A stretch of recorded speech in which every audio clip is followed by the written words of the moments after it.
Hello, hi, welcome all the competitive warriors and notebridges. This is your Kiran Kodumuru. Welcome back to our PAE classes, Perspectives in Education. So ఇది first class. So దీంట్లో వచ్చేసి మనం చూసేటువంటి అంశాలు. So అంతకంటే ముందుగా ఒక విషయం అయితే చెప్తాను.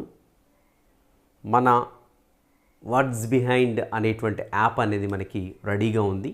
సో దాంట్లో స్కూల్ అసిస్టెంట్ బయోసైన్స్కి సంబంధించిన అన్నీ కూడా ఉంటాయి దాంట్లో. లైక్ 6th నుండి ఇంటర్మీడియట్ వరకు కాంటెంట్ ఉంటుంది, మెథడాలజీ ఉంటుంది. అదేవిధంగా ఈ రోజు నుంచి పర్స్పెక్టివ్ ఇన్ ఎడ్యుకేషన్స్ ఏవైతే ఉన్నాయో, ఎడ్యుకేషన్ ఏదైతే ఉందో, సో దాంట్లో వీక్లీ 3 క్లాసెస్ అప్లోడ్ కావడం జరుగుతుంది. అప్లోడ్ కాగానే మీకు మెసేజ్ అనేది రావడం జరుగుతుంది. ఇంకా ఏమైనా డౌన్లోడ్ చేసుకున్నట్టయితే మనకి డిస్క్రిప్షన్లో లింక్ ఇచ్చారు, ఒకసారి చూడండి, డౌన్లోడ్ చేసుకోండి. మీరు దాంట్లో డెమో వీడియోస్ కూడా ఉంటాయి, డెమో వీడియోస్ చూడండి, సాటిస్ఫాక్షన్ అనిపిస్తే అనుకుంటే మాత్రమే తీసుకోండి కోర్సు. రైట్. సో మరి ఈరోజు సెషన్లో ఫస్ట్ సెషన్ ఇది. దీనిలో మనకి అసలు విద్య అంటే ఏంటి, ఆ పదం గురించి ఏంటి, విద్యలో ఉండేటువంటి రకాలు ఏంటి, అండ్ విద్యకు సంబంధించినటువంటి నిర్వచనాలు ఏంటి, అండ్ ఎడ్యుకేషనల్ ప్రాసెసెస్ అంటే విద్యా ప్రక్రియలు అంటే ఏంటో అనేటువంటి అంశాలని చూద్దాం. సో మేబీ కొంచెం లెందీగా ఉంటుండొచ్చు, ఎందుకంటే విద్యా నిర్వచనాలు చాలామంది ఇచ్చారు.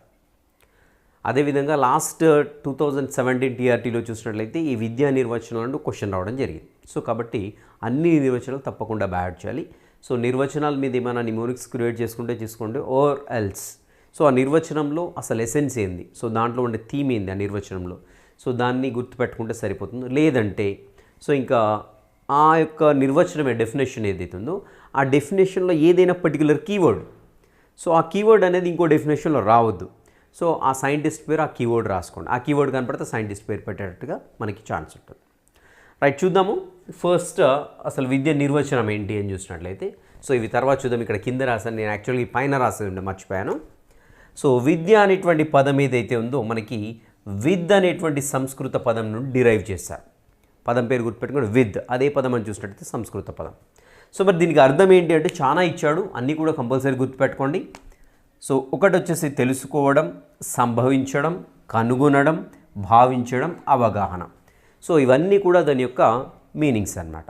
సో ఇక్కడ క్వశ్చన్ అడడానికి ఎలా ఛాన్స్ ఉంటుంది, విద్ అనేటి సంస్కృత పదం ఏదైతే ఉందో దీనిలో సంబంధం లేనటువంటి పదము అంటాడు. ఇవన్నీ ఇస్తాడు, ఇంకేదో కొత్తగా ఇస్తాడు, సంబంధం లేనిది అంటాడు.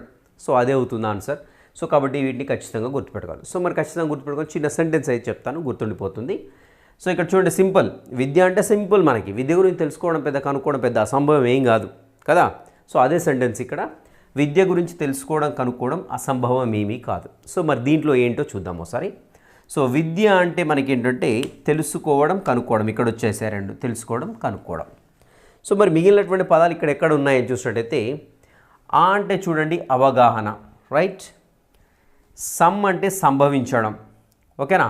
భవ అంటే భావించడం. సో ఇక్కడ వచ్చేసాయి మనకి తెలుసుకోవడం వచ్చింది, కనుక్కోవడం వచ్చింది, అవగాహన వచ్చింది, సంభవించడం వచ్చింది, భావించడం వచ్చింది. సో అన్ని వర్డ్స్ కూడా దాంట్లో కవర్ అయిపోయాయి. అంటే విద్య గురించి తెలుసుకోవడం, కనుక్కోవడం అసంభవం ఏమీ కాదు, అది గుర్తుపెట్టుకుంటే సరిపోతుంది, ఓకేనా. సో ఇవి వచ్చేసి మనకి విద్ అనేటువంటి సంస్కృత పదం గురించి. సో మరొకటి విద్యకు సరి సమానమైన పదం మరొకటి ఉంది, అదే వచ్చేసి మనకి ఏంటంటే శిక్ష అంటూ ఉంటాం. శిక్ష అన్నా కూడా విద్యనే. సో అది కూడా మనకు వచ్చేసి సంస్కృత పదమే. సో మనకి కనపడుతూ ఉంటుంది, వినపడుతూ ఉంటుంది, సర్వశిక్ష అభియాన్ అంటాం. సో అదేవిధంగా ఆర్ఎంఎస్ఏలో కూడా ఎస్ అంటే శిక్ష. శిక్ష అంటే విద్య కాబట్టి మనం ఈ శిక్ష అనే వర్డ్ని తీసుకోవడం జరిగింది. సో దాని యొక్క అది కూడా ఏంటంటే మనకి సాంస్క్రిట్ వర్డే, అది కూడా అక్కడ డిరైవ్ చేసుకున్నారు. సో మరి సంస్కృత పదము ఏ పదం నుండి శిక్ష అనే పదం వచ్చిందని చూసినట్టయితే శాస్ అనేటువంటి పదం నుండి శిక్ష అనేటువంటి పదం వచ్చింది, గుర్తుపెట్టుకోవాలి, ఇంపార్టెంట్. మరి శాస్ అంటే మీనింగ్ ఏంటి అని చూసినట్టయితే క్రమశిక్షణలో పెట్టడం, శిక్ష, గుర్తుపెట్టుకోండి, సింపుల్గా గుర్తుంటుంది, ఓకేనా. నెక్స్ట్ అదేవిధంగా నిర్దేశించడం, షీ వచ్చింది దీంట్లో కూడా, గుర్తుపెట్టుకోండి. క్రమశిక్షణలో పెట్టడం, నిర్దేశించడం, లేదంటే బోధించడం, నియంత్రణలో ఉంచడం. సో శిక్షిస్తే నియంత్రణలో ఉంటారు, దండిస్తే నియంత్రణలో ఉంటారు. సో పాతకాలంలో, ఇప్పుడు కాదు. సో అలా గుర్తుపెట్టుకోవచ్చు, నియంత్రణలో ఉంచడము. నెక్స్ట్ దీంట్లో నిర్దేశించడంలో షీ వచ్చింది, క్రమశిక్షణలో కూడా షీ వచ్చింది. సో క్రమశిక్షణలో పెట్టడం, నిర్దేశించడం, బోధించడం, నియంత్రణలో ఉంచడం, ఇవన్నీ కూడా దేనికి అర్థం అని చూసినట్టయితే శాస్ అనేటువంటి సంస్కృత పదానికి అర్థం అనమాట. సో ఆ సంస్కృత పదం శాస్ నుండి మనకు శిక్ష అనే పదం వచ్చింది. It is equivalent to the education, the word education. Right, చూద్దాం. ఇంకా నెక్స్ట్ వచ్చేసి ఎడ్యుకేషన్. సో ఎడ్యుకేషన్ అనేది ఇంగ్లీష్ పదం, గుర్తుపెట్టుకోవాలి. సో ఎడ్యుకేషన్ అనేది ఈ భాషా పదము అని అడుగుతాడు. సో దాంట్లో ఇంగ్లీష్ ఇస్తాడు, లాటిన్ ఇస్తాడు, గ్రీక్ ఇస్తాడు, సాంస్క్రిట్ ఇస్తాడు. సో అప్పుడు మనం ఏంటి ఎడ్యుకేషన్ మీద ఫోకస్ చేయాలి. అది ఎక్కడి నుండి వచ్చింది కాదు, ఎడ్యుకేషన్ అనేది ఇంగ్లీష్ పదమే. సో మరి ఏ పదాల నుండి వచ్చింది అని చూసినట్లయితే ఇది ఎడ్యుకేర్ ఆర్ ఎడ్యుసిరే అనేటువంటి లాటిన్ వర్డ్స్ నుండి డిరైవ్ చేశారు. సో రెండు ఉన్నాయి అక్కడ గుర్తుపెట్టుకోండి, ఎడ్యుకేర్ ఒకటి, అదేవిధంగా ఎడ్యుసిరే అనేటువంటి లాటిన్ పదాలు అవి రెండు కూడా. ఈ పదాలు వస్తేనే అవి లాటిన్ పదాలని గుర్తుపెట్టుకోండి. సో మరి దీనికి మీనింగ్ ఏంటి, దీనికి మీనింగ్ ఏంటి చూసినట్టయితే ఎడ్యుకేర్ అంటే వృద్ధిలోనికి తీసుకురావడం, ఎడ్యుసిరే అంటే దారి చూడడం. ఆల్మోస్ట్ రెండింటి కూడా సేమ్ మీనింగే ఉంటుంది. బట్ ఇక్కడ మనకు సపరేట్గా బుక్లో ఇచ్చాడు కాబట్టి సపరేట్గానే గుర్తుపెట్టుకోండి. ఎడ్యుకేర్ అంటే వృద్ధిలోకి తీసుకుని రావడము, ఎడ్యుసిరే అంటే దారి చూపడం. సో మరి ఎక్కడికి దారి చూపడం అంటే చీకటిలో నుండి వెలుగులోనికి దారి చూపేదే విద్య అన్నట్టుగా చెప్తూ ఉన్నారనమాట. ఓకేనా. సో ఇక్కడ ఎడ్యుకేషన్లో ఉన్నటువంటి ఈ అంటే ఏంటి అని చూసినట్లయితే బయటకు అని అర్థం. ఈ అంటే బయటకు. సో మనకి బయో సైన్స్లో కూడా వస్తుంది ఎక్స్ అంటే బయటికి. సో ఇక్కడ ఈ అంటే కూడా మనకి ఏంటంటే బయటికి, డ్యూకో అంటే దారి చూపడం అని అర్థం. ఈ అంటే బయటికి, డ్యూకో అంటే దారి చూపడం. సో ఒకటి మాత్రం గుర్తుపెట్టుకోండి, నేను బోర్డు పైన రాసేటువంటి ప్రతి ఒక్క పాయింట్, ప్రతి ఒక్క వర్డ్ కూడా ఇంపార్టెంటే, గుర్తుపెట్టుకోండి. సో ఇదేనా అప్కమింగ్ క్లాస్ అయినా ఖచ్చితంగా ప్రతి ఒక్కటి కూడా నోట్ చేసుకోండి. ప్రతి ఒక్కటి నోట్ చేసుకోండి. నేను ఒక చెప్పేటప్పుడు ఒకసారి పక్కా జరుగుతున్నా, ఒకసారి స్క్రీన్ షాట్ అయితే తీసుకోండి ఇది. సో ఎందుకంటే వెరీ వెరీ ఇంపార్టెంట్ ఇవి మాత్రం. నేను ఆల్మోస్ట్ ఒక 3 or 4 బుక్స్ రెఫర్ చేసి అన్నీ కూడా ఒక దగ్గర గ్యాదర్ చేసి రాస్తున్నాను. సో మీరు రెఫర్ చేసుకొని రాసుకుంటాను అంటే okay, it's very good. So అంత ఓపిక లేదు సార్, మీరు చెప్పే క్లాసుని మీరు ఫాలో అవుతామంటే బోర్డ్ పైన రాసేది ప్రతి ఒక్కటి కూడా మీరు నోట్స్ రాసేసుకోండి. ఓకేనా. ఈ అంటే బయటకు, డ్యూకో అంటే దారి చూపడం. సో మనకు తెలిసిందే చీకటి నుండి బయటికి దారి చూపేదే విద్య అన్నట్టుగా దాని మీనింగ్ తెలుస్తూ ఉంటుంది. సో దీంట్లో మీరు గుర్తుపెట్టుకోవాల్సిన అంశాలు ఏంటంటే విద్య అనేటువంటి సంస్కృత పదం యొక్క అర్థాలు ఏంటి, ఏమేమి ఉన్నాయి, ఇవన్నీ కూడా గుర్తుపెట్టుకోండి. శిక్ష అనే పదం ఎక్కడి నుండి వచ్చింది, నెక్స్ట్ ఎడ్యుకేషన్లో ఎడ్యుకేర్ అంటే ఏంటి, ఎడ్యుసేర్ అంటే ఏంటి, నెక్స్ట్ ఈ అంటే బయటకు, డ్యూకో అంటే దార్చు, ఇవి గుర్తుపెట్టుకుంటే సరిపోతుంది. ఓకే. నెక్స్ట్ సో విద్య అంటే ఇప్పుడే చూస్తున్నాం, చీకటి నుండి, అంధకారం నుంచి లేదంటే అజ్ఞానం నుండి బయటికి తీసుకువచ్చేది విద్యగా చెప్పుకుంటూ ఉన్నాం. సో మరి ఇక్కడ విద్య ప్రక్రియలు రకాలు. సో దీనికంటే ముందు ఇది చూద్దాము. సో విద్యలో ఎన్ని రకాలు ఉంటాయని చూసినట్లయితే మనకి మేజర్గా వచ్చేసి 3 రకాలుగా కనపడుతూ ఉంటాయి. సో మరి ఎక్కడెక్కడ మనము జ్ఞానాన్ని సంపాదించగలుగుతుంటాం, ఎన్ని విషయాల్లో ఎలా సంపాదిస్తుంటాం, సో దాన్నే విద్యా రకాలుగా చెప్పుకుంటాం. So one is the formal education, so నియత విద్యగా చెప్పుకుంటాం. సో మరి నియత విద్య అంటే ఏంటి అని చూసినట్లయితే జనరల్గా మనకి స్కూల్స్లో కానివ్వండి, నెక్స్ట్ కాలేజెస్లో కానివ్వండి, రెగ్యులర్గా జరిగేటువంటి ఎడ్యుకేషన్ ఏదైతే ఉందో దాన్ని నియత విద్య లేదంటే ఫార్మల్ ఎడ్యుకేషన్గా చెప్పుకుంటూ ఉంటాం. This is the first kind of education. And రెండవది వచ్చేసి non formal education. Non formal గుర్తుపెట్టుకోవాలి, దీన్ని బాగా గుర్తుపెట్టుకోండి. నాన్ ఫార్మల్ అంటే ఏంటంటే అనియత విద్యగా చెప్పుకుంటాం. సో అనియత విద్య అంటే ఏంటంటే ఇక్కడ మనకి నియత విద్యలో ఏంటంటే మనకు పర్టికులర్ ఒక కాలేజ్ కానీ ఒక స్కూల్ కానీ ఉండేసి దానికి రెగ్యులర్గా నడుస్తుంది, దానికి పర్టికులర్ టైమింగ్స్ అవి ఉంటుంటాయి అన్నమాట.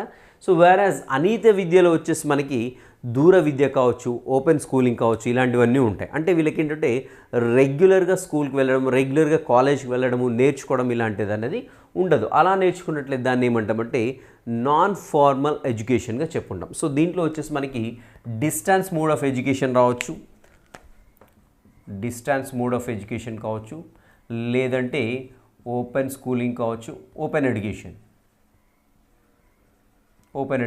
సో ఇలాంటివన్నీ కూడా మనకి ఏంటంటే నాన్ ఫార్మల్ ఎడ్యుకేషన్గా చెప్పుకుంటాం, అనియత విద్య అంటాం. ఓకేనా.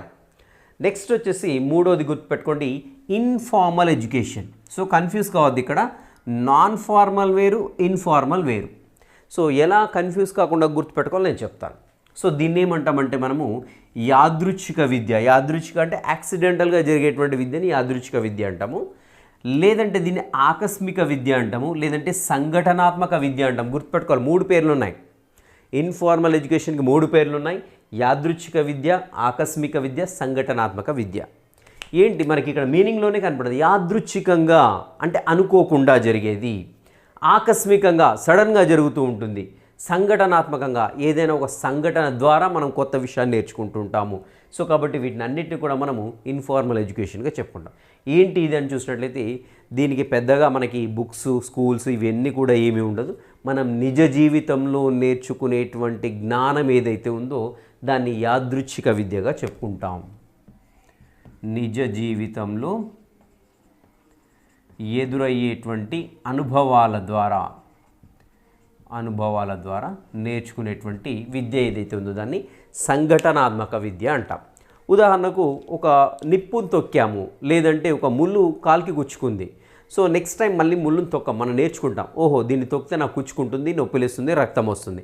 అలా కొంత జ్ఞానాన్ని మనం సంపాదించాం. సో కాబట్టి ఏమవుతుంది, దాన్ని యాదృచ్ఛిక విద్యగా చెప్పుకుంటాం. ఉదాహరణకు లేదంటే ఒక రోడ్ పైన రైట్ సైడ్ వెళ్తుంటే యాక్సిడెంట్ అయింది. సో దాన్ని బట్టి ఏం నేర్చుకుంటాం, రైట్ సైడ్ వెళ్ళొద్దు, డేంజరస్ సిచ్యువేషన్ ఫేస్ చేయాల్సి వస్తుంది, మనం లెఫ్ట్ సైడే నేర్చుకోవాలి. దీనికి పర్టికులర్గా మనం ఒక బుక్ చదవడము, సో లేదంటే ఏదో పాఠశాలకు వెళ్ళడము, ఏదో స్కూల్కి వెళ్ళడము, లేదంటే ఓపెన్ స్కూలింగ్లో ఓపెన్ కాలేజ్లో ఏమీ కాదు. ఇది మనం జస్ట్ మనము చదువు వచ్చినా రాకున్నా నేర్చుకునేటువంటి జ్ఞానం ఏదైతే ఉందో దాన్ని యాదృచ్ఛిక విద్య, లేదంటే ఆకస్మిక విద్య, లేదంటే సంఘటనాత్మక విద్యగా చెప్పుకుంటూ ఉంటాం. గుర్తుపెట్టుకోండి.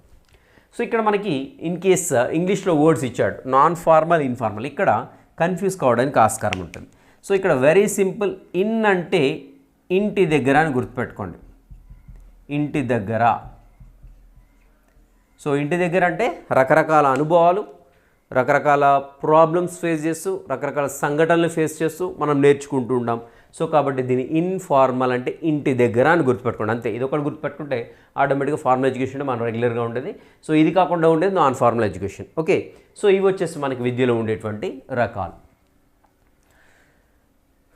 నెక్స్ట్ విద్యా ప్రక్రియలు, రకాలు. అసలు విద్యా ప్రక్రియ అంటే ఏంటంటే, సో కొంత జ్ఞానాన్ని పొందడానికి, విద్యను అభ్యసించడానికి జరిగేటువంటి ఏదైతే ప్రాసెస్ ఉందో ఆ ప్రాసెస్ని మొత్తం కూడా ఏమంటామంటే విద్యా ప్రక్రియగా చెప్పుకుంటూ ఉంటాం. సో మరి దీంట్లో చూడండి, మనకి ఏకధ్రువ విధాన ప్రక్రియ ఉంటుంది, విద్యా విధాన ప్రక్రియ ఉంటుంది. సో దీన్ని యూనిపోలార్ అంటాం, యూనిపోలార్ ఎడ్యుకేషన్ ప్రాసెస్గా చెప్పుకుంటాం. యూనిపోలార్. సో పోలార్ అంటే ఏంటి, ధ్రువము. పోల్ అంటే ధ్రువం, అంటే రెండు ధ్రువాలు ఉంటాయి జనరల్గా. సో మన భూమికి చూసినట్టు. సో ఇక్కడ మనకి ఎడ్యుకేషన్ ఏదైతే ఈ యొక్క ప్రాసెస్ ఉందో, విద్యను నేర్చుకునే క్రమం ఉందో, దీంట్లో కూడా పోల్స్ ఉంటాయంట. సో పోల్స్ అంటే ఎవరంటే ఎవరైతే కీ పర్సన్స్ ఉంటారో, ఏదైతే కీ మెటీరియల్ ఉంటుందో దాన్ని పోల్స్గా పరిగణిస్తాం. సో యూని అంటే ఏంటంటే ఒకటే అనమాట. సో మరి ఒకరిని బేస్ చేసుకునే ఎడ్యుకేషన్ ప్రాసెస్ మొత్తం జరిగినట్లయితే దాన్ని ఏకధ్రువ విధాన ప్రక్రియగా చెప్పుకుంటాం. ఏకధ్రువ విధాన ప్రక్రియ. సో దీంట్లో ఏంటంటే మరి ఉపాధ్యాయుడు కీ రోల్ ప్లే చేస్తూ ఉంటాడు. ఉపాధ్యాయ కేంద్రీకృత విద్య ఏదైతుందో దీన్ని మొత్తం కూడా మనము యూనిపోలార్ ఎడ్యుకేషన్ ప్రాసెస్గా చెప్పుకుంటూ ఉంటాం. సో ఉపాధ్యాయుడు ఇంకా కీ రోల్ ప్లే చేస్తున్నాడు. ఉపాధ్యాయుడు చెప్తే అది విద్యార్థి వినాల్సిందే, నేర్చుకోవాల్సిందే, ఇది చేయమంటే అది చేయాల్సిందే. సో కాబట్టి ఇక్కడ విద్యార్థి ఎలా ఉంటాడు, స్తబ్దంగా ఉంటాడు. సో మన పాతకాలంలో ఈ విధంగా ఉపాధ్యాయ కేంద్రీకృతంగా కొంతవరకు విద్య జరిగింది కొన్ని సంవత్సరాల పాటు. సో విద్యార్థి వినకుంటే కొరడాతో కొట్టడము, కోదండం తీయడము, తలక్రిందులుగా వేలాడతీయడము, చేతులు కాళ్ళు వెనక్కి కట్టేసి పెట్టడము, ఇలాంటివన్నీ కూడా అక్కడ ఏంటంటే ఉపాధ్యాయుడు కీ రోల్ ప్లే చేస్తున్నాయి. ఇక అతడే కింగ్ అనమాట అల్టిమేట్గా.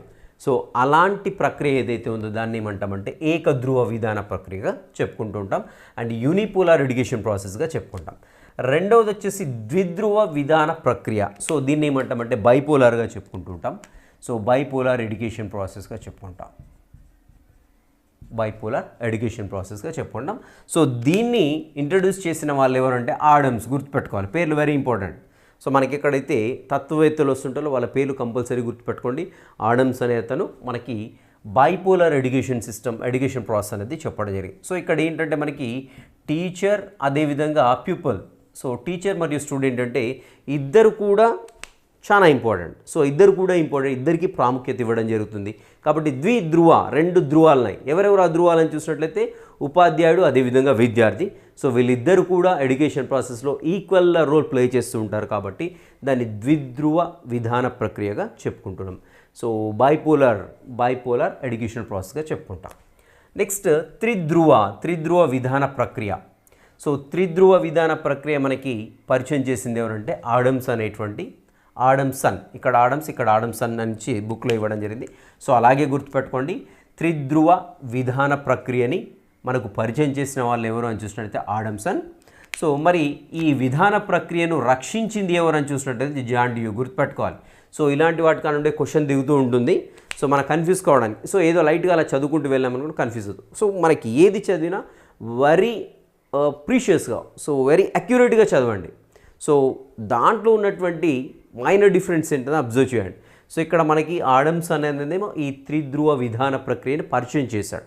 He introduced. సో దీన్ని ఏమంటామంటే ట్రైపోలార్ ఎడ్యుకేషన్ ప్రాసెస్గా చెప్పుకుంటాం. ట్రై అంటే 3, పోలార్ అంటే ధ్రువాలు. సో 3 ధ్రువాలు అంటే ఒక విద్య సక్సెస్ఫుల్గా ది ప్రాసెస్ కావాలంటే డెఫినెట్గా ముగ్గురు అనేది, అంటే 3 రోల్స్ అనేవి ఇక్కడ కీ రోల్ ప్లే చేస్తూ ఉంటాయి. సో ఎవరెవరు అని చూసినట్లయితే మనకి 3 క్రైటీరియాలు ఉంటాయి. సో ఒకటి వచ్చేసి టీచర్, రెండవది వచ్చేసి స్టూడెంట్, మరి మూడవది ఏంటి అని చూసినట్లయితే ఎన్వైరన్మెంట్, సో పరిసరాలుగా చెప్పుకుంటాం. సో ఈ 3 కూడా ఒకదానికొకటి సమన్వయంతో పనిచేస్తేనే విద్యా ప్రక్రియ అనేది దిగ్విజయవంతంగా పూర్తవుతుందనేసి మనకి ఆడమ్స్ అనేటువంటి తత్వవేత్త చెప్పడం జరిగింది. సో అతడు ఇంట్రడ్యూస్ చేశాడు. జాన్ డ్యూ ఏంటంటే అది కంటిన్యూ అయ్యేటట్టుగా ఆ యొక్క విధానాన్ని రక్షించడం జరిగిందనమాట. సో ఇది వచ్చేసి మనకి విద్య, దానికి సంబంధించినటువంటి ఇంట్రొడక్టరీ పార్ట్ అండ్ విద్యలో ఉండేటువంటి రకాల టైప్స్ ఆఫ్ ఎడ్యుకేషన్. అండ్ ఇక్కడ వచ్చేసి next process of education, so విద్యా ప్రక్రియ రకాలు. సో దీంట్లో ఖచ్చితంగా 2 తత్వవేత్తలు వచ్చారు. తత్వవేత్తల పేర్లు గుర్తుపెట్టుకోండి, వీటి యొక్క అర్థాలు కూడా కంపల్సరీ గుర్తుపెట్టుకోండి. సో నెక్స్ట్ విద్యా నిర్వచనాలు ఏంటో చూద్దాం. మరి విద్యా నిర్వచనాలు ఏంటి, ఎవరెవరు ఏమేమి ఇచ్చారు, సో ఉపనిషత్తులు ఏంటి, భగవద్గీత ఏంటి, ఏం చెప్పారు. నెక్స్ట్ అదేవిధంగా భారతీయ విద్యా తత్వవేత్తలు ఏం చెప్పారు. నెక్స్ట్ అదేవిధంగా విదేశీయ తత్వవేత్తలు ఎవరైతే వాళ్ళు ఏం చెప్పారో చూద్దాం. సో నిర్వచనాలు గుర్తుపెట్టుకోవాలంటే మీరు ఏదైనా కుండ గుర్తైనా క్రియేట్ చేసుకోవాలి, నిమోనిక్ క్రియేట్ చేసుకోవాలి, ఆర్ ఎల్స్ ఆ నిర్వచనంలో ఉన్నటువంటి ముఖ్యమైన అంశాన్ని పరిగణలోకి తీసుకోండి. లేదంటే దానిలో ఉండేటువంటి ఏదైనా పెక్యులర్ వర్డ్, సో సపరేట్గా కనపడింది అనుకోండి ఆ వర్డ్ని గుర్తుపెట్టుకోండి. ఆ యొక్క తత్వవేత్తకు లింక్ చేసుకోండి. ఆ తత్వవేత్త పేరు వచ్చినప్పుడల్లా ఆ వర్డ్ని రీకాల్ చేసుకుంటే గుర్తుండిపోతుంది. సో నిర్వచనాలు బేస్డ్ ఆన్ డెఫినేషన్, దాని యొక్క థీమ్ అన్నా లేదంటే బయాడ్ చేయడం మనం. సో ఈ నిర్వచనాలకు వెళ్ళే కంటే ముందు విద్యకు 2 రకాల అర్థాలని చెప్తూ ఉంటారు. సో ఒకటి వచ్చేసేమో సంకుచిత అర్థం ఉంటుంది, రెండోది వచ్చేసేమో విస్తృతార్థం ఉంటుంది. సో మరి సంకుచితార్థం అంటే ఏంటి అని చూసినట్లయితే నారో మీనింగ్ అంటాం. సో ఇదేంటంటే మనం పాఠశాలలో నేర్చుకునేది, పాఠశాలలు కావచ్చు, కళాశాలలో మనకి నేర్చుకునేటువంటి నియత విద్య ఏదైతే ఉందో ఫార్మల్ ఎడ్యుకేషన్, దాన్ని విద్యగా చెప్పుతుంటాం. సో చాలా చిన్న మీనింగ్ అనమాట విద్య. సో విద్య అంటే ఓన్లీ అక్కడ నేర్చుకునేది కాదు, మనం పాఠశాలలో అదేవిధంగా కాలేజ్లో నేర్చుకునేది, యూనివర్సిటీలో నేర్చుకునేది మాత్రమే విద్య కాదు. సో విద్య అంటే ఏంటి అని చూసినట్లయితే మన చుట్టూ ఉన్నటువంటి పరిసరాలను కూడా చాలా విషయాలు నేర్చుకుంటాం. సో అనేక రకాల సంఘటనలతో నేర్చుకుంటుంటాం. మనం ఆల్రెడీ ఇంతకుముందు చెప్పుకున్నాం, యాదృచ్ఛిక విద్య, సంఘటనాత్మక విద్య, ఆకస్మిక విద్య అని చెప్పుకున్నాం. సో అలా మనం చాలా విషయాలు నేర్చుకుంటాం. సో ఇంకొకరిని చూసి నేర్చుకోవడము, సో ఇలాంటివన్నీ కూడా వస్తూ ఉంటాయి. సో కాబట్టి చిన్న మీనింగ్ ఏంటి అంటే విద్యకు మనం స్కూల్కి వెళ్ళి, లేదంటే పాఠశాలకు వెళ్ళి, లేదంటే కాలేజ్కి వెళ్ళి, యూనివర్సిటీకి వెళ్ళి నేర్చుకునేది ఏంటంటే విద్య అనేసి ఒక చిన్న మీనింగ్ అనమాట, సంకుచిత నారో మీనింగ్ దానికి. సో మరి బ్రాడ్ మీనింగ్ ఏంటి అని చూసినట్లయితే టు టోంబ్, సో అంటే తల్లి గర్భం నుండి మనము చివరకు చనిపోయేంత వరకు ఏదో ఒక విషయాన్ని నేర్చుకుంటూ ఉంటాం, దానినే విద్యగా పరిగణిస్తామనేసి చెప్పడం జరిగింది. అది విస్తృతార్థంగా చెప్పుకుంటాం. మరి ఈ విస్తృతార్థం చెప్పింది ఎవరు అని చూసినట్లయితే Edward Thring and Stuart Mill. Edward Thring and Stuart Mill. So ఈ 2 తత్వవేత్తలు చెప్పడం జరిగింది. సో విద్యకు విస్తృతార్థం ఇచ్చిన వాళ్ళు ఎవరు అంటే ఎడ్వర్డ్ థింగ్ అండ్ అదేవిధంగా స్టూవర్ట్ మిల్. సో ఏం చెప్పారంటే పుట్టినప్పుడు కాదు, తల్లి గర్భంలో ఉన్న దగ్గర నుండి చనిపోయేంత వరకు అభ్యసించేదే విద్య అనేసి చెప్పడం జరిగింది. సో అవి వచ్చేసి విద్యకు ఉన్నటువంటి 2 మీనింగ్స్. రైట్, ఇప్పుడు విద్యా నిర్వచనాలు చూద్దాము. సో ఇక్కడ నిర్వచనాలని 3 భాగాలుగా డివైడ్ చేసుకోండి. ఒకటి వచ్చేసి ఏంటంటే మనకి సాధారణంగా మనకి పాతకాలంలో వేదాలు కావచ్చు, ఉపనిషత్తులు కావచ్చు, భగవద్గీత కావచ్చు, సో రకరకాలు ఉంటాయి. సో వాటి ప్రకారం విద్యను నిర్వచించడం. అండ్ రెండో పార్ట్ వచ్చేసి మనకి ఏంటంటే భారతీయ తత్వవేత్తలు, మేధావులు ఎవరైతున్నారో వాళ్ళు ఏమని నిర్వచనాలు, ఇది సెకండ్ పార్ట్ అవుతుంది. మళ్ళీ నిర్వచనాలు థర్డ్ పార్ట్ వచ్చేసి ఏంటంటే విదేశీ తత్వవేత్తలు కావచ్చు, సైంటిస్టులు కావచ్చు, వాళ్ళు కూడా కొన్ని నిర్వచనాలు ఇవ్వడం జరిగింది. అలా 3 భాగాలు విభజించేసి చదువుకోండి. రైట్, ఫస్ట్ ఇక్కడ చూద్దాము ఉపనిషత్తులు ఏం చెప్తున్నాయి అని చూసినట్లయితే మోక్ష సాధనే విద్యగా చెప్తున్నాయి ఉపనిషత్తులు. గుర్తుపెట్టుకోండి, ఉపనిషత్తులు ఏం చెప్తున్నాయంటే మోక్షాన్ని సాధించడమే విద్యగా చెప్పుకున్నాం. ఓరల్స్ విముక్తిని ప్రసాదించేదే విద్య. విముక్తిని ప్రసాదించేది ఏంటంటే ఈ ఇహలో ప్రపంచం ఏదైతే ఉందో ఇక్కడ ఎదురైనటువంటి కష్టాలు కావచ్చు, సుఖాలు కావచ్చు, ఏవైనా సరే వీటి నుండి కంప్లీట్గా విముక్తి అయి స్వర్గాన్ని పొందడం మోక్షం అనమాట. సో అలా మోక్షాన్ని ప్రసాదించడం, మోక్ష సాధించడం లేదంటే విముక్తిని ప్రసాదించడానికి ఉపయోగపడేదే మనకి విద్య అనేసి ఉపనిషత్తులు చెప్తున్నాయి. సో దాన్ని ఏమంటామంటే సా విద్య యా విముక్తతే. సో అంటే విముక్తిని ప్రసాదించేదే విద్య అనేసి ఉపనిషత్తులు చెప్తున్నాయి. గుర్తుపెట్టుకోండి, విముక్తిని ప్రసాదించేది లేదంటే మోక్ష సాధన లేకుంటే ఇది ఇస్తుంటాడు ఒకసారి సా విద్య యా విముక్తతే అని చెప్పింది ఏంటి, దీని ప్రకారం ఎవరి ప్రకారం ఇది అని చూసినట్లయితే ఉపనిషత్తుల ప్రకారం. గుర్తుపెట్టుకోవాలి. నెక్స్ట్ ఋగ్వేదం లేదంటే వేదాలన్నీ కూడా ఏం చెప్తున్నాయంటే మానవుడిని స్వాలంబుకుడిగా అదేవిధంగా నిస్వార్థపరుడిగా రూపొందించేదే విద్య అనేసి చెప్తున్నాను. సో ఏవి చెప్తున్నాయని చూసినట్టు ఇక్కడ ఋగ్వేదం కావచ్చు, రకరకాల వేదాలు కావచ్చు. సో మానవుని ఏ విధంగా అంటే స్వాలంబుకునిగా అదేవిధంగా నిస్వార్థపరుడిగా. సో ఇవి రెండు కూడా కీవర్డ్స్ కాబట్టి నేను రెడ్ పెన్ తోటి రాశాను. సో ఋగ్వేదం, వేదాలు ఏం చెప్తున్నాయంటే మానవుని ఎలా రూపొందించాలి అంటే స్వాలంబుకుడిగా అదేవిధంగా నిస్వార్థపరుడిగా రూపొందించేది విద్య అనేసి చెప్తుంది. నెక్స్ట్ వచ్చేసి భగవద్గీత. సో ఇక్కడ భగవద్గీత ఏం చెప్తుందంటే భూమిపైన జ్ఞానం కన్నా పవిత్రమైంది ఇంకోటి లేనే లేదు. సో జ్ఞానమే అన్నిటికంటే పవిత్రమైందని చెప్తున్నాను. సో ఏ కులమో ఏ మతమో ఏ దేవుడో పవిత్రమైందని చెప్పట్లేదు, ఇక్కడ జ్ఞానం కంటే పవిత్రమైంది ఇంకేది లేదనేసి మనకు భగవద్గీత చెప్తూ ఉంటుంది. సో ఇంకా ఇక్కడ మనకి కీవర్డ్స్ ఈ యొక్క డెఫినేషన్లు ఏమొస్తున్నాయంటే చూడండి, నిష్ఠాపరుడిగా అదేవిధంగా ఉపాసకుడిగా తయారు చేసేదే మనిషిని నిష్ఠాపరుడిగా. నిష్ఠాపరుడు అంటే ఏంటంటే సో అన్ని ఇంద్రియాలని ఎవరైతే కంట్రోల్ చేసుకొని చాలా నిష్టగా ఉంటారో వాళ్ళని నిష్ఠాపరుడిగా చెప్పుకుంటారు. సో ఉపాసకుడిగా అంటే ఆధ్యాత్మికంగా బాగా ఉన్న వాళ్ళు ఉపాసకుడిగా చెప్పుడు. సో ఇలా నిష్ఠాపరుడిగా అదేవిధంగా మానవుని ఉపాసకుడిగా తయారు చేసేది ఏమంటే విద్య అనేసి ఏం చెప్తుందంటే భగవద్గీత చెప్తుంది. గుర్తుపెట్టుకోండి, ఇక్కడ నిస్వార్థపరుడు, ఇక్కడ నిష్ఠాపరుడు. గుర్తుపెట్టుకోవాలి, ఇక్కడ చిన్న మైనర్ డిఫరెన్స్ ఉంటే కన్ఫ్యూజ్ కావద్దు. ఓకేనా. సో ఇది వచ్చేసి భగవద్గీత. నెక్స్ట్ ఇంకా మనకి శ్రీ శంకరాచార్యులు సో ఏం చెప్పారంటే ఆత్మ సాక్షాత్కారం పొందడమే విద్య అనేసి చెప్తున్నాను. ఆత్మ సాక్షాత్కారం అంటే ఏంటి అని చూసినట్లయితే సో మనమేంటో మనం తెలుసుకోవడాన్ని ఆత్మ సాక్షాత్కారముగా చెప్పుకుంటుంటాం. సో ఇలా ఆత్మ సాక్షాత్కారం పొందడమే విద్య అనేసి శ్రీ శంకరాచార్యులు చెప్పడం జరిగింది. సో ఇక్కడ ఆత్మకు సంబంధించిన పదం ఇంకొకడ వస్తుంటుంది, లైక్ ఎక్కడ వస్తుంది నేను చెప్తాను. సో అలా మనకి అలా ఇక్కడ వస్తుంది చూడ. శ్రీ అరవిందుడు కూడా ఏం చెప్పాడంటే ఆత్మశక్తిని బహిర్గతం చేసేది. ఇక్కడ ఆత్మ సాక్షాత్కారం వస్తుంది, ఇక్కడ ఆత్మశక్తి వస్తుంది. గుర్తుపెట్టుకోవాలి. సో ఇలా మన కీవర్డ్స్ గుర్తుపెట్టుకున్నప్పుడు ఇలా కన్ఫ్యూజ్ కావడానికి ఛాన్స్ ఉంటుంది. కాబట్టి ఆ పర్టికులర్గా కీవర్డ్లో కూడా ఏమన్నా మైనర్ కొన్ని చేంజెస్ ఏమైనా ఉన్నట్లయితే వాటిని గమనించండి బాగా. సో ఇది శ్రీ శంకరాచార్యులు ఏం చెప్పారంటే ఆత్మ సాక్షాత్కారం పొందడమే. నెక్స్ట్ దయానంద సరస్వతి ఏం చెప్పారంటే శీల నిర్మాణం పొందడమే. శీల నిర్మాణం అంటే క్యారెక్టర్ బిల్డింగ్. సో మంచి క్యారెక్టర్ని పొందడమే మనకి విద్య అనేసి ఎవరు చెప్పారంటే దయానంద సరస్వతి. సో శీల నిర్మాణం అని రాగానే వెంటనే మనకి ఎవరు గుర్తు రావాలి? దయానంద సరస్వతి గుర్తు రావాలి. నెక్స్ట్ పాణిని ప్రకృతి నుండి లభించేటువంటి మానవీయ విద్యనే విద్యగా చెప్పాడు. సో ప్రకృతి నుండి లభించేది, ప్రకృతి నుంచి ఏం లభిస్తుంది? పానీ అంటే వాటర్ కదా. సో అలా గుర్తుపెట్టుకోండి, ప్రకృతి నుంచి లభించే నీరు ఎక్కడి నుంచి లభిస్తుంది? పానీ ఎక్కడ నుండి లభిస్తుంది? ప్రకృతి నుంచి. సో అంటే ప్రకృతి నుంచి లభించేటువంటి మానవీయ విద్యని పాణిని అనేటువంటి తత్వవేత్త విద్య అని చెప్పడం జరిగింది. సో సింపుల్ గుర్తుపెట్టుకోండి, పాణి అని గుర్తుపెట్టుకోండి.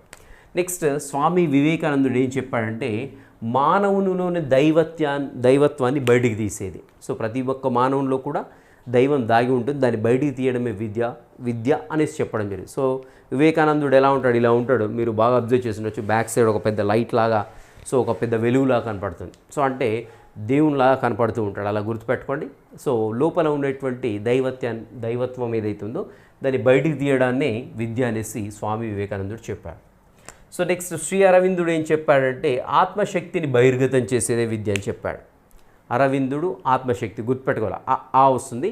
బట్ ఇక్కడ కూడా మనకి ఆత్మ సాక్షాత్కారం వచ్చింది, శ్రీ శంకరాచార్యులు చెప్పింది. బట్ ఇక్కడ ఆత్మశక్తి వచ్చింది మనకి అరవిందుడి దగ్గర. సో కాబట్టి ఆత్మశక్తిని కీవర్డ్గా పెట్టుకుంటే అరవిందుడికి లింక్ చేసుకోండి, ఆత్మ సాక్షాత్కారం కీవర్డ్ పెట్టుకుంటే శంకరాచార్యులకు లింక్ చేసుకోండి. సో మీరు సింపుల్గా కీవర్డ్ రాసుకున్నా పర్వాలేదు, దాంట్లో మీనింగ్ ఉండేటువంటిదైనా ఎసెన్స్ రాసుకున్నా పర్వాలేదు. ఓకేనా. సో ఇలా ఆత్మశక్తిని బహిర్గతం చేసేది విద్య అనే సేవ చెప్పారంటే శ్రీ అరవిందుడు చెప్పడం జరిగింది. నెక్స్ట్ రవీంద్రనాథ్ ఠాగూర్ ఏం చెప్పారంటే సమస్యల నుండి బయటికి రావడానికి దారి చూపేదే విద్య అనేసి చెప్పడం జరిగింది రవీంద్రనాథ్ ఠాగూర్. సో దీనికైతే నేను సింపుల్గా ఒకటి చెప్తాను, మీకు పర్మనెంట్గా గుర్తుంటుంది. సో రవీంద్రనాథ్ ఠాగూర్కి ఎలా ఉంటుంది, గడ్డ మీద పెద్దగా ఉంటుంది, మనకు తెలిసిందే కదా. సో ఏదో ఒక సమస్య వస్తే ఇలా అనుకుంటూ కూర్చోడు. సో ఈ సమస్య నుండి ఎలా బయటికి రావాలి ఆలోచిస్తూ ఉన్నాడు, గడ్డాన్ని ఇలా అనుకుంటూ. అలా గుర్తుపెట్టుకోండి. అంటే రవీంద్రనాథ్ ఠాగూర్ గుర్తు రాగానే సో విద్యకి ఏం రావాలి, ఈ సమస్య నుండి బయటికి ఎలా రావాలి. సో ఈ సమస్య నుండి బయటికి తీసేది ఏంటిది, విద్య అనేసి చెప్పడం జరిగింది. వెరీ సింపుల్, అలా గుర్తుండిపోతుంది, గుర్తుపెట్టుకోండి. సమస్య నుండి బయటికి రావడానికి దారి చూపేదే విద్య అనేసి చెప్పాడు. నెక్స్ట్ గాంధీ ఏం చెప్పారంటే మనలోని శారీరక, మానసిక, ఆధ్యాత్మిక శక్తులను బయటికి తీసేదే విద్య అని చెప్పాడు. సో ఇక్కడ వెరీ సింపుల్, ఇది గుర్తుపెట్టుకోవడం. సో గాంధీకి మూడు కీవర్డ్స్ ఉన్నాయి ఇక్కడ. శారీరక శక్తి, మానసిక శక్తి, ఆధ్యాత్మిక శక్తి, వీటన్నింటికి బయటికి తీసుకురావడమే విద్య అనేది చెప్పాడు. సో గాంధీ దగ్గర కట్టే ఉంటుంది కదా, నేను డెఫినేషన్ చెప్పలేదు. సో నా చేతి మీద చెప్తాడు. ఫస్ట్ ఒకసారి కొట్టేసి ఏమంటాడంటే శారీరక శక్తిని బయట తీయాలంట, రెండోసారి కొట్టేసి మానసిక శక్తిని, ఇంకోసారి కొట్టేసి ఆధ్యాత్మిక శక్తి, ఇలా 3 సార్లు కొట్టుకుంటూ శారీరక శక్తి, మానసిక శక్తి, అదేవిధంగా ఆధ్యాత్మిక శక్తిని బయటికి తీసేది 3 టైమ్స్ కొట్టుకుంటూ చెప్పాడు నాకు. సో నాకు ఈజీగా గుర్తుండిపోతుంది. సో వెరీ సింపుల్, ఇక్కడ శారీరక, మానసిక, అదేవిధంగా ఆధ్యాత్మిక శక్తులను బయటికి తీసేదే విద్య అనేసి గాంధీజీ చెప్పడం జరిగింది. నెక్స్ట్ జాకిర్ హుసేన్ ఏం చెప్పారంటే శిశువు అభివృద్ధి జీవితాంతం కొనసాగే ప్రక్రియని విద్యగా చెప్పాడు. సో మనకు ఆల్మోస్ట్ ఇక్కడ జాకిర్ హుసేన్ చెప్పింది, అదేవిధంగా Edward Thring and Stuart Mill చెప్పింది ఒకే రకంగా ఉంది.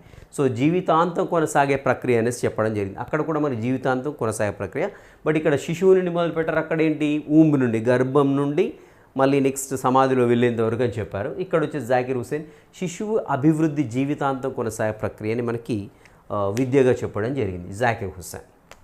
అండ్ నెక్స్ట్ జిడ్డు కృష్ణమూర్తి ఏం చెప్పారంటే ప్రేమ మంచితనాలను గొప్పగా వికసింపజేసేది. సో దీనికి కూడా చెప్తాను. సో నేను జస్ట్ కామెడీగా ఏదో హ్యూమరస్గా ఉండడానికి చెప్తున్నాను, ఈజీగా గుర్తుండిపోయే విధంగా చెప్తున్నాను. సో వాళ్ళంతా మహానుభావులు, గొప్ప తత్వవేత్తలు, వాళ్ళని ఏదో అనాలని ఏదో చేద్దామని కదా, మనకు ఎలా గుర్తుంటుంది అనేసి. సో జిడ్డు కృష్ణమూర్తి ప్రేమ మంచితనాలను గొప్పగా వికసించారు. సో జిడ్డు కృష్ణమూర్తి కాలేజీలో ఉన్నారనుకుందాం. సో జిడ్డు ముఖానికి మొత్తం జిడ్డు ఉన్నది. సో అక్కడ కూర్చొని ఒక అమ్మాయికి ప్రపోజ్ చేశాడు అనుకుందాం. సో ప్రపోజ్ చేశాడు. సో తను ముఖం అంతా జిడ్డు గారుతుంది కదా అనేసి రిజెక్ట్ చేసి వెళ్ళిపోయాడు.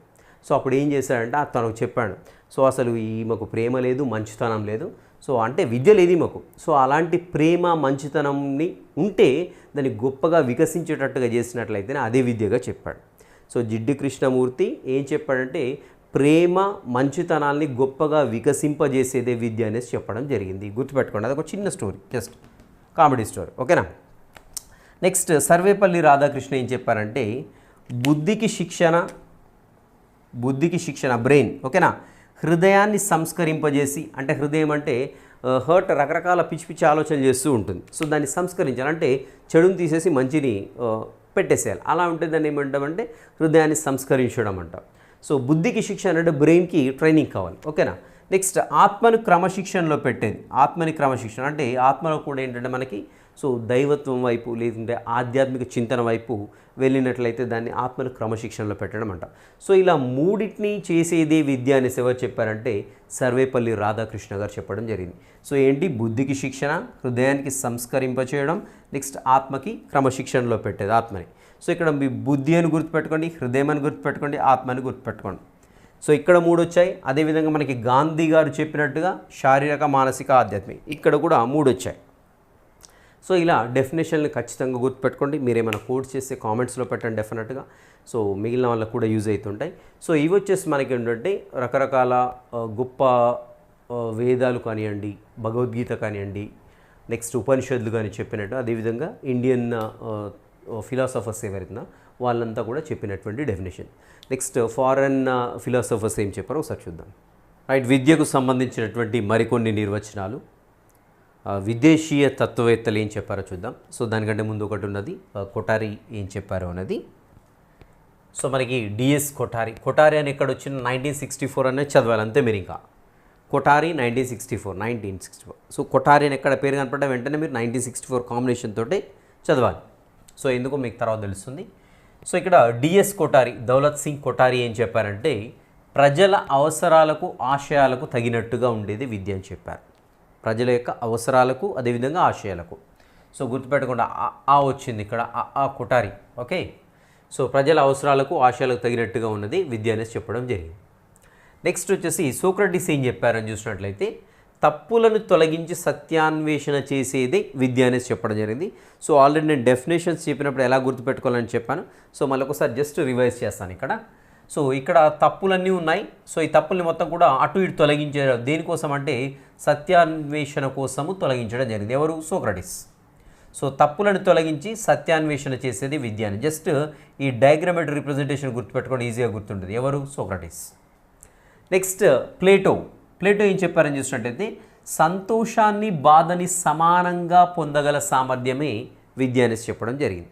సో ఇక్కడ ప్లేటో అనగానే మనకు ఒక చిన్న ప్లేట్ వేసుకోండి. ఈ ప్లేట్లో సగం వచ్చేసి సంతోషం ఉంటుంది, సగం వచ్చేసి బాధ ఉంటుంది. సో సంతోషాన్ని బాధను సమానంగా పొందగల సామర్థ్యమే విద్య అనేసి ప్లేటో చెప్పాడు. ప్లేటో అనగానే వెంటనే ఇంకా ప్లేట్ అనేది గుర్తు రావాల్సి ఉంటుంది. దాంట్లో సగం సంతోషం, సగం బాధ ఉంటుంది. నెక్స్ట్ పెస్టాలజీ. పెస్టాలజీ ఏం చెప్పారని చూసినట్లయితే సహజమైన, సుశీలమైన, ప్రగతిశీల వికాసాన్ని కలిగించేదే విద్య అని చెప్పాడు. సో పెస్టాలజీ అంటే మాస్టర్ జీ అనుకోండి. పెస్టాలజీ మాస్టర్ జీ. సో ఇతని యొక్క విద్యార్థులు ఎవరంటే సహజ, సుశీల, ప్రగతి, వికాస్. 4 పేర్లు గుర్తుపెట్టుకోండి. సో ఈ 4 వర్డ్స్ కనపడ్డాయి అనుకోండి. పెస్టాలజీ మాస్టర్ జీ యొక్క విద్యార్థులు సహజ, సుశీల, ప్రగతి, వికాసం. సో ఈ 4 పదాలు కనపడ్డాయి అంటే ఆ యొక్క డెఫినేషన్ పెస్టాలజీ అని గుర్తుపెట్టుకోండి.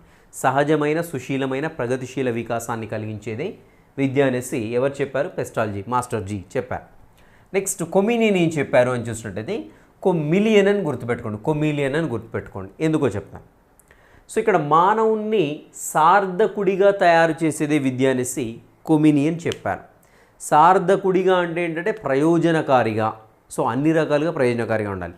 సో మరి ఇప్పుడు ప్రజెంట్ ప్రపంచంలో చూసినట్లయితే ప్రయోజనకారి ఎవరంటే ఎక్కువ డబ్బు ఎవరు సంపాదిస్తే కొన్ని మిలియన్ల కొద్దీ డబ్బు సంపాదించే వాళ్ళే ఏంటి సార్థకుడిగా చెప్తూ ఉన్నారు. సో అలా అది యాక్చువల్గా ఇల్లీగల్, బట్ మనం అలా గుర్తుపెట్టుకుందాం. సార్థకుడు అంటే అన్ని విషయాల్లో ప్రాపర్గా ఉండాలి. సో ఉంటేనే సార్థకుడు, అన్నీ సాధిస్తేనే. బట్ ఇక్కడ ఏంటి ప్రజెంట్ క్రైటీరియాలో అయితే మనకి ఏంటంటే డబ్బులు ఎక్కువ ఎవరైతే సంపాదిస్తారో, కొన్ని మిలియన్ల కొద్ది డబ్బులు సంపాదిస్తారో వాళ్ళు సార్థకుడిగా అయిపోయినట్టు అనమాట. అలా గుర్తుపెట్టుకోండి. సో ఎందుకు చెప్పానంటది కొమిలియన్ అంటే కొమిలియన్ అని గుర్తుపెట్టుకోండి. కొన్ని మిలియన్ల కొద్ది డబ్బు సంపాదిస్తే సార్థకుడిగా తయారైపోతారు అని గుర్తుపెట్టుకోండి. అంటే కొమిలియన్కి సార్థకుడిగా తయారు చేసేది ఈజీగా గుర్తుండిపోతుంది. నెక్స్ట్ వచ్చేసి ప్రోబెల్. సో బెల్ అంటే ఏంటంటే గంట. సో ఇది గంట. సో ఈ గంట ఏంటంటే గంట అంటే ప్రోబెల్ అని గుర్తుపెట్టుకోండి. విద్య ఏం చేస్తుందని చూసినట్లయితే మానవునిలో ఆవరించి ఉన్నదాన్ని వివర్తనం చేసేదే విద్య అన్నాడు. వివర్తనం అంటే తిప్పడం. అంటే బెల్ అనేది రివర్స్ అయిపోయింది చూడండి. సో వివర్తనం అంటే లోపల నుంచి బయటికి తీయడం అనమాట. యాక్చువల్గా వివర్తనం అంటే లోపల ఏదైతే దాగి ఉన్నదో, సో జీవిలో ఆవరించి ఉన్నదాన్ని వివర్తనం చేసేది అంటే బయటికి తీసేది విద్య. లేదంటే రివర్స్ అంటే బయట తీయడమే కదా ఇక్కడ. సో ఈ బెల్ రివర్స్ అయిపోయింది అంటే లోపల ఉన్నదాన్ని బయటికి తీసింది, అదేవిధంగా రివర్స్ అయిపోయింది, వివర్తనం అయిపోయింది. సో అలా గుర్తుపెట్టుకోండి. విద్య అంటే జీవిలో ఆవరించి ఉన్నది వివర్తనం చేసే విద్య అనేసి ఎవరు చెప్పారు? ప్రోబెల్ చెప్పారు. Next TP Nunn. So TP Nunn అనగానే మనకు వెంటనే గుర్తు రావాల్సిందంటే శిశువు అంటే సన్ కదా, గుర్తుపెట్టుకోండి సన్.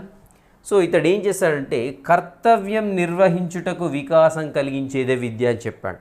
ఎవరు? TP Nunn. కర్తవ్యం నిర్వర్తించుటకు వికాసం కలిగించేదే విద్య అనేసి చెప్పాడు. ఉదాహరణ ఎస్ఐ కానిస్టేబుల్ జాబ్ చేస్తున్నాం, కర్తవ్యం నిర్వహించాలని కావాలంటే ఏం కావాలి? విద్య అనేది కావాలి. సో టీపీ సన్ ఆ డెఫినేషన్ చెప్పాడు. కర్తవ్యం నిర్వహించుటకు వికాసం కలిగించేదే విద్య అనేసి టీపీ సన్ చెప్పడం జరిగింది. నెక్స్ట్ జాన్ డ్యూయి చెప్పినటువంటి ఈ డెఫినేషన్ ఏదైతే ఉందో ఇది TRT 2017లో అడగడం జరిగింది క్వశ్చన్ పేపర్లో ఈ నిర్వచనం. సో సామాజిక సామర్థ్యాన్ని పెంపొందించేదే విద్య అనేసి జాన్ డ్యూయి చెప్పారు. సో ఇంకొకటి కూడా చెప్పారు, ఇంకో డెఫినేషన్ కూడా ఉంది. సో పరిసరాలను నియంత్రించి అవకాశాలని అందిపుచ్చుకొని సామర్థ్యాలను వికాసం చెందించేదే విద్య అనేసి జాన్ డ్యూయి చెప్పడం జరిగింది. సో ఇక 2 డెఫినేషన్లు బాగా గుర్తుపెట్టుకోండి. పరిసరాలను నియంత్రించి అవకాశాలను అందిపుచ్చుకొని సామర్థ్యాలను వికాసం చేసేదే మనకి విద్య అనేది చెప్పాడు. లేదంటే సామాజిక సామర్థ్యాన్ని పెంపొందించేదే విద్య అనేసి జాన్ డ్యూయే చెప్పాడు. సో మరి జాన్ డ్యూయీనే ఫోకస్ చేయాల్సిన పని లేదు, ఎందుకంటే లాస్ట్ టైం జాన్ డ్యూయీ అడిగాడు కాబట్టి ఇంకా వేరే అడగడానికి ఛాన్స్ ఉంటుంది. ఓకే, కాబట్టి ఖచ్చితంగా నిర్వచనాలను అడగడానికి ఛాన్స్ అయితే ఉందనేసి దీని నుండి తెలుస్తుంది మనకి. నెక్స్ట్ వచ్చేసి ఎమర్సన్. సో ఎమర్సన్ అంటే ఇలా రాసుకోండి పేరు, ఎమనుసురన్, ఏ మనసురన్. ఎమర్సన్ని ఎమనుసురన్ అని గుర్తుపెట్టుకోండి. సో ఏమనుసురన్ అని ఎందుకని అవసరం, దీంట్లో మనం మనసు అనే వర్డ్ని కలుపుకున్నాం ఇక్కడ. సో ఏంటి అంటే ఇతను ఏం చెప్పాడంటే మనస్సును నియంత్రించేదే విద్య అనేసి చెప్పాడు. ఎమనుసురన్, మనస్సును నియంత్రించేదే విద్య అనేసి చెప్పడం జరిగింది, గుర్తుపెట్టుకోండి. నెక్స్ట్ బుక్లో డెకార్ట్ అనేటువంటి తత్వవేత్త గురించి ఇచ్చాడు. సో డెకార్ట్ అని ఇచ్చాడు, యాక్చువల్గా అతని పేరు డెకార్టియస్ అనేటువంటి తత్వవేత్త అండ్ మ్యాథమెటిషియన్ ఆయన. సో అతను ఏం చెప్పాడంటే వ్యక్తి ఆలోచన శక్తిని పెంపొందించేదే విద్య అనేసి చెప్పడం జరిగింది. డెకార్టియస్ అనేటువంటి గణిత శాస్త్రవేత్త తను. ఓకేనా, తను ఏం చెప్పాడంటే వ్యక్తి ఆలోచన శక్తిని పెంపొందించేది విద్యగా చెప్పాడు. ఎవరు అంటే డెకార్టియస్. సో ఆలోచన శక్తి ఉంటేనే మ్యాథ్స్ చేయొచ్చు కదా బాగా. సో కాబట్టి ఇది మనకు డెకార్టియస్ అనేటువంటి తత్వవేత్త చెప్పినటువంటి నిర్వచనం. నెక్స్ట్ వచ్చేసి స్పెన్సర్ ఏం చెప్పాడంటే సంపూర్ణ జీవితాన్ని సంపూర్ణ జీవితానికి సమాయత్తపరచడమే విద్య. సో సంపూర్ణ జీవితం అంటే జీవితం ఎప్పుడు స్టార్ట్ అవుతుంది, ఎర్లీ మార్నింగ్ లేవగానే మన పరుగులు స్టార్ట్ అవుతాయి.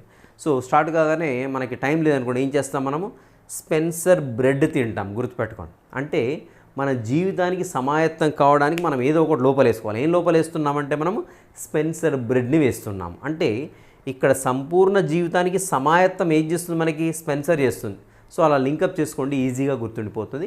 స్పెన్సర్ అనేటువంటి వ్యక్తి ఏం చెప్పాడంటే సంపూర్ణ జీవితానికి సమాయత్తపరచడమే విద్య అనేసి చెప్పాడు. Very simple. నెక్స్ట్ వచ్చేసి రెడిన్ ఏం చెప్పారంటే పరిణితి చెందని వారిపై చూపేటువంటి ప్రభావమే విద్యగా చెప్పారు. ఎవరు అని చూసినట్లయితే రెడిన్. సో రెడీ కోలో చూశారు కదా. సో కోలో ఒకరు కూర్చుంటే వచ్చి రెడీ కొట్టేస్తూ ఉంటాడు, కో అనగా లేసిపోతుంటాడు. అంటే వీడు బాగా ఉరికి బాగా పరిణితి చెందింది అనుకోండి శారీరకంగా. సో వచ్చేసి పరిణితి చెందనివి అంటే అక్కడ కూర్చున్నాడు కాబట్టి వాళ్ళు లేపాలి కాబట్టి ఇలా కొట్టాడు. సో రెడీ అనగానే పోయి వాడు అన్ని కొట్టేస్తూ ఉంటాడు, ఇట్లా టచ్ చేస్తూ ఉంటాడు అనమాట. సో అది గుర్తుపెట్టుకోండి. పరిణితి చెందిన వ్యక్తి పరిణితి చెందని వ్యక్తి పైన ప్రభావం చూపిస్తే దాన్ని విద్య అనేసి ఎవరు చెప్పారంటే రెడిన్ అనేటువంటి వ్యక్తి చెప్పడం జరిగింది. నెక్స్ట్ పాలో ప్రియోరి ఏం చెప్పారంటే అణగారిన వ్యక్తుల సృజనాత్మకతను వెలికి తీసే స్వేచ్ఛను ప్రసాదించేదే. సో పాలో ప్రియోరి ఏం చెప్పారంటే అణగారిన వ్యక్తుల సృజనాత్మకతను వెలికి తీసే స్వేచ్ఛను ప్రసాదించేదే విద్య అనేసి చెప్పాడు. సో పాలో ప్రియోరి కాదు, ప్రైమరీ అని గుర్తుపెట్టుకోండి. సో ప్రైమరీలో పిల్లలు ఎలా ఉంటారు, సో టీచర్ని చూసి భయపడుతూ అణగారిపోయి ఉంటారు కదా. సో వాళ్ళకి ఫ్రీగా ఆడుకుండ్రా, మీరు ఇష్టం వచ్చిన స్వేచ్ఛగా తిరగండి అని చెప్పేస్తారు ప్రైమరీ స్కూల్. సో అప్పుడు ఏమవుతుంది, అణగారిన వ్యక్తుల సృజనాత్మకత. సో అప్పుడు ఆడుకుంటే వానిలో ఉన్న టాలెంట్ మొత్తం కూడా సృజనాత్మకతను అంతా కూడా క్రియేటివిటీని బయటికి తీస్తూ ఉంటాడు. సో అలా స్వేచ్ఛను ప్రసాదించేది విద్య అనేసి పాలో ప్రియోరి అనేటువంటి సైంటిస్ట్ చెప్పడం జరిగింది. సో ఇక్కడ పాలో ప్రైమరీ అని రాసుకోండి. మీరు ప్రైమరీ రాసుకుంటే ప్రైమరీలో ఉండే చిన్న పిల్లలంతా కూడా భయంతో కూర్చుంటే టీచర్ వచ్చేసి సో మీరు ఇష్టమైనట్టు ఆడుకోవచ్చనే వెంటనే వాళ్ళలో ఉండేటువంటి రకరకాల ఆలోచనలు సృజనాత్మకత అన్నీ కూడా బయటికి తీసిస్తూ ఉంటాడనమాట. సో ఇది వచ్చేసి పాలో ప్రియోరి అనే సైంటిస్ట్. నెక్స్ట్ హార్బర్ట్ అనేటువంటి తత్వవేత్త ఏం చెప్పాడంటే నైతిక విలువలు అదేవిధంగా ఆదర్శాలు గల సత్ప్రవర్తనను వృద్ధి చేసేది. సో సత్ప్రవర్తనను వృద్ధి చేస్తుంది. సత్ప్రవర్తనలో కూడా మళ్ళీ ఏంటి, నైతిక విలువలు ఆదర్శాలు గల సత్ప్రవర్తనను వృద్ధి చేసేదే విద్య అనేసి హార్బర్ట్ అనేటువంటి సైంటిస్ట్ చెప్పడం జరిగింది. సో ఇవి మనకి రకరకాల సైంటిస్టులు ఇచ్చినటువంటి డెఫినేషన్, తత్వవేత్తలు కావచ్చు, విద్యావేత్తలు కావచ్చు. సో వీళ్ళు మనకి విద్య గురించి ఇచ్చినటువంటి నిర్వచనాలు. సో ఒకసారి అయితే స్క్రీన్ షాట్ తీసుకోండి. సో ఇంతకుముందు స్క్రీన్ షాట్ కంటే కూడా నేను ఎప్పుడైతే చెప్తున్నానో యాస్టీస్గా వీడియోని పాజ్ చేయండి, నోట్స్ రాసుకోండి. సో ఈజీగా రన్నింగ్ నోట్స్ అయితే ప్రిపేర్ చేసుకోండి, దాన్నే ఫాలో అవ్వండి, అవే రిపీటెడ్గా చదవండి. సో ఈ పిఏఈలు మ్యాక్సిమం నాలెడ్జ్ బేస్డ్గానే ఉంటాయి. సో ఇది వచ్చేసి ఈరోజు సెషన్. కొంత లెందీగా ఉంటాయి సెషన్స్ అయితే, పిఏఈ సెషన్స్. బోర్గా ఫీల్ కాకండి, ఖచ్చితంగా నోట్స్ అయితే ప్రిపేర్ చేసుకోండి. అండ్ వాట్స్ బిహైండ్ యాప్కి సంబంధించిన లింక్ అయితే డిస్క్రిప్షన్లో ఉంది. ఎవరైనా మిస్ అయినట్లయితే జస్ట్ దాని నుండి డౌన్లోడ్ చేసుకోండి. దాంట్లో మనం ఆఫర్ చేసే కోర్స్ అన్ని స్కూల్ అసిస్టెంట్ బయాలజీకి సంబంధించిన మెథడాలజీ కావచ్చు, స్కూల్ అసిస్టెంట్ బయోసైన్స్కి సంబంధించినటువంటి కాంటెంట్ కావచ్చు, అదేవిధంగా పిఐ క్లాసులు అన్నీ కూడా దాంట్లో అందుబాటులో ఉంటాయి. సో కాంటెంట్ అయితే 6th క్లాస్ నుండి ఇంటర్మీడియట్ వరకు ఉంటుంది.